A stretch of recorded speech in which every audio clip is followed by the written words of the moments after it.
The boy who knew too much. It started with a diary, a simple notebook hidden under my son's bed. I wasn't supposed to find it, but I did. The first entry was about Mrs. Grayson, Ethan's teacher. He wrote that she would die, fall down the stairs at school. I thought it was just a story, until it happened, exactly as he described. I told myself it was a coincidence. But then there was the car accident, and the others.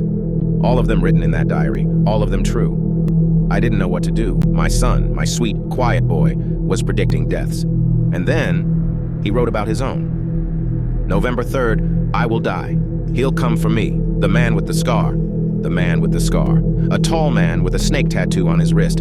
Ethan described him in such detail. And then, I started seeing him too. He was always there, watching, waiting. But when I tried to confront him, he disappeared, like a ghost.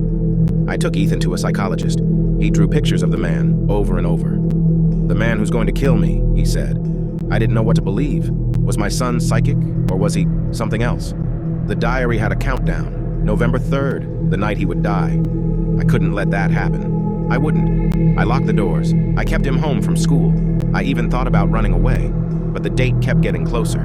And then, the final entry. He's here. I heard a noise downstairs.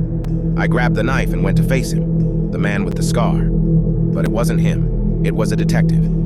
He said Ethan's diary matched unsolved crimes from 20 years ago. Crimes committed by my husband. My husband. The man I thought I knew.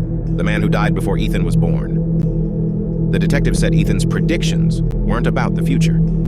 They were about the past. Memories he couldn't explain. Memories he shouldn't have. I confronted Ethan. I held the diary in my hands and asked him, "What is this?"